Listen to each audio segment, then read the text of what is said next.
Hey guys, so it's Sunday afternoon, and I'm probably going to lose my mind crying here a little while, but I'm really going to fight it. Um, Throughout my life, there's been people, everybody impacts me or affects me. I just am one of those people that has to learn what to do, what not to do, and good folks. And some have really inspired me and meant a lot to me, and they may not know it. And I want to take a moment to recognize some of those folks, especially the men. I think a lot of times, man to man, we don't allow our feelings to be shown. Um, and one of the most positive role models for a young man or a young boy is a male role model to see and emulate. So um, there's been a few that I want to kind of talk about that have shown me respect, loyalty, just characteristics that I find admirable.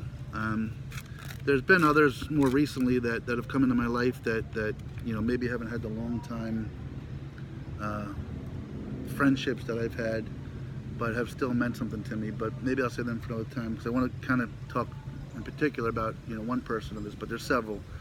So professionally, I've been fortunate to work with a few guys that I truly have great respect for as men, not necessarily as bosses, even though I do.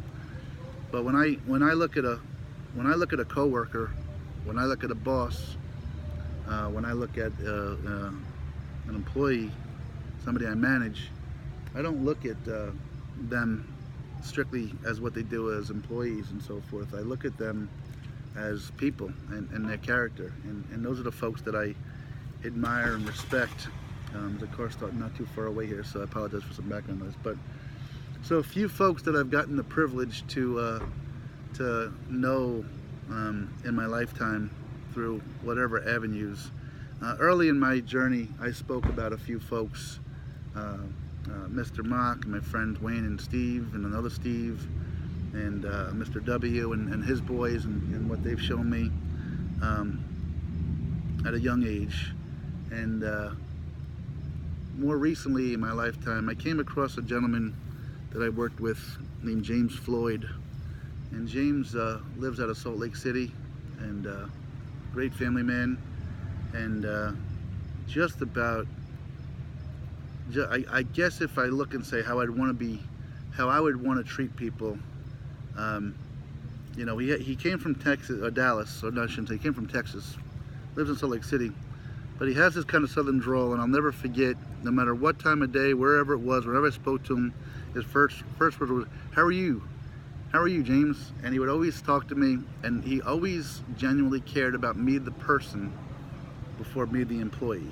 And that counts for something. It always meant so much to me that he just simply asked how myself and my family were doing. And I try to emulate him when I can, just in life. But he's one of those guys that's tough to emulate because he's just a really just a real decent person. I can't, again, a lot of these guys, I won't be able to put my finger on what makes them special, but they're special to me. So James Floyd, I love you for what you meant to me. I'm not crying. Also in my life, long time ago, I met a gentleman by the name of Tom Cleary. And Tom is a guy a little bit older than me.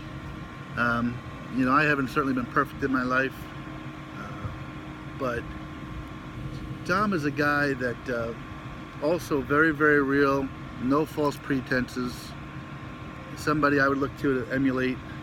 Tom worked real hard in his career and made himself, a comfortable living, but never did he look differently at himself or at me. And I'll tell you what, if there's a lesson to be learned about being able to laugh at yourself, I wrote my children something one day when they were born, and I talked about being able to laugh at yourself. And when I wrote that bit of in that thing, it wasn't me I was looking to, it was Tom.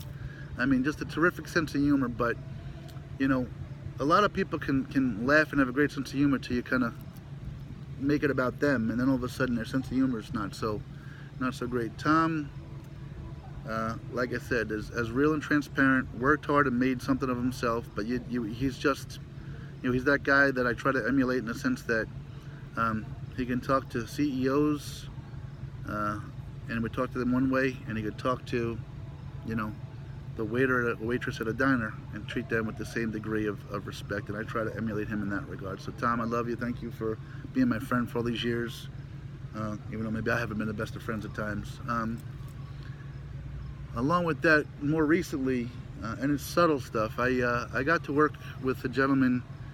First I was kind of a peer, and then he became my regional VP, and he earned that title. But I worked with a gentleman named Scott Aikenhead, and it's weird. Scott and I came to know each other through work, and he's one of those guys that you know, we probably never really spent as much time personally together as maybe I'd have liked and maybe he'd have liked. Ironically, our children are kind of the same ages. We got pregnant around the same time, and you know, he's a dad, I'm a dad, and that's kind of your focus. But Scott has a professional acumen, but a personal acumen, and you know, there were times that he didn't. I was his liaison. He was my peer for the company side, and sometimes people have an agenda in a professional relationship that, for some reason, they feel like if they say positive things, maybe there's not room for improvement, and they got to kind of focus on something like that. I don't know really how to explain that. It's almost kind of like, you know, you bust your ass for a company in a review, and you know, as great a job as you do, they've got to make sure they put something in there that you can improve upon. Otherwise, what would they be saying, right? But Scott never had, to the best of my knowledge, a negative thing to say, and he was always loyal, almost to a fault, and not only a good person to work with, but a great person. So to his kids, Chloe and Caleb, you know, your dad isn't just a great professional person. Your dad's a really great man, and I consider him a good friend. And even though we've never really had the time to spend and hang out and do things friends do, there's a great respect for him. More recently, along those same lines, a guy came into my life that I didn't get enough chance to spend time with, but just like Scott down, I was talking about in Ohio, that you just come together, bam, it's like synergy. Don Hahn works out of Illinois, and we worked in a very tough industry. We really did. And Don was able to come in and just in a short time let me understand who he was, and I think he's pretty transparent, and I've enjoyed getting to know him. And again, I've only had him in my life in the last probably 6 months, but he's been somebody that I just kind of connect with and have great respect for. So thank you, Don. I love you, Scott. And those are a few people I want to talk about. Here comes a big truck, so hold on. And along with that note, you know, the one person that I haven't talked much about in my journey, and probably the person that's been the most influential in my life, has been my brother. I didn't talk about him out of respect because I don't think he'd want me to. It's not his style to he's just the guy that, like I said, you know, you can cut his leg off and he get a blood spewing out his leg as he's hopping on the highway, and someone can offer him a ride and he'd be like, no, I'm good. He's just that guy. But you know, he's gone through everything I've gone through in my childhood, and he's gone through it at an older age, and maybe he doesn't talk about things as much as I do. You know, he's the kind of guy that the world could be imploding around him, and you ask him how he's doing, and the most you'll get out of him is, you know, it's all right, and that's how you kind of know things aren't great. But he doesn't get on a camera here and blubber or cry like I do, or let his emotions show, and we're different that way. But you know, my earliest memories are of my brother, and he basically, in a sense, raised me, or at least was that role model for me. When my dad passed, you know, he went off to college, but you know, one of my earliest memories to kind of show you my brother and how I remember him was, I might have shared this in an earlier video. We were on a street corner, walking to like a 5 and 10 strip shopping center, and it must have been some high school kids or something. He was probably, well, God, I was probably 7 or 8. He was probably 13 or 14. And some high school kids went by in a car, and a guy threw a snowball out the car. And I mean, this thing was tracking right for my face, and it happened so quick. Boom, boom, boom. And so nonchalantly, my brother just kind of put his hand up in front of my face, knocked the snowball out, saved anything from me. Didn't make a big to-do about it, and really that's been him to me my whole life. Just this nonchalant, caring, not overly sappy, overly emotional, just this kind of always caring about me, and I know sometimes he's questioned what I do and why I do it, but I know deep down he never questioned his love for me. Over the years, we have a family down there. He's up in Massachusetts, basically, taking care of my mom, and that's a full-time job, and that's not a put down on my mom, just taking care of another adult and having to run and do things. Never resented that. I try to get up and see him when I can. Just a great person, and I regret that we've kind of drifted apart. But before I left, I called him up to kind of tell him my plan, and to kind of ask his advice as to how do we want to approach Mom about this, because I didn't know how she'd react to this. She's 83 and she tends to worry overly anyway, and I don't know that he had the vision that I had, and he expressed some concerns about my kids, and some others have as well. But it wasn't the most pleasant of phone calls. It wasn't the most pleasant of conversations. It didn't end well. And honestly, we hadn't talked since the day I told him that till yesterday. And I haven't even asked my mom, out of respect for her, because I don't want her being in the middle, because I'm sure, he has a completely different version or concerns of what I'm doing. And I respect that. So I haven't put my mom in the middle. But yesterday, I guess I felt compelled, how's he doing? And she said, well, he's got himself a new job he's working, and he seems to be enjoying it, and that's all anybody could ask. He's been through a rough patch the last 6-8 months himself, and out of respect for him, again, he's not the time to air his stuff out there the way I am.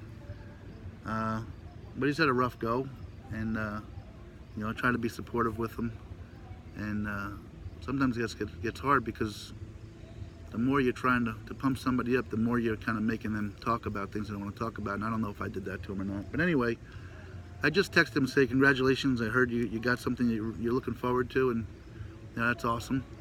And didn't know if I'd get a text back. And again, this is no warm, fuzzy, kumbaya, hug it out kind of thing. But he texted back and said, hey, hope the journey has turned out to be everything you hoped for.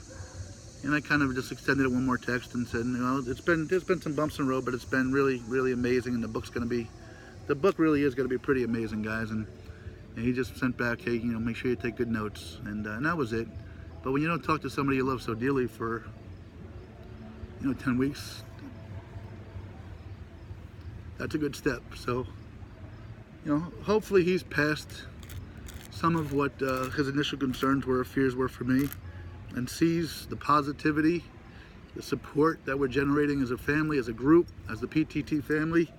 And hopefully it just continues to grow and snowball. And I'm really glad that I've got able to. So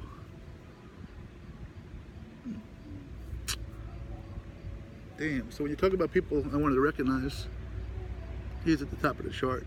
So I love him. Love you, bro. Always will. Thanks for reaching out yesterday or responding. And that's my Sunday recognition. I'm sure there's others I've missed, and I apologize if I have. There's others that have impacted me, certainly, and I'll remember and I'll get it out there. But I wanted to get that out of the way today. So those are my Sunday recognitions. They're just a few people who have impacted me, a few males. And guys, I love you, and I'll talk to you soon. Stay tuned for Monday's update, and I'm more than happy to tell you about a really terrific family I'm spending the day with which is Dustin, his fiance Erin, and their son Chase. So, all right, guys, I love you. Have a great Sunday night. Looking forward to heading out to Hannah tomorrow, and then on my way up into Chicago by the end of next week. Thanks, guys. Landon, Grace, Kira, love you guys so very, very much.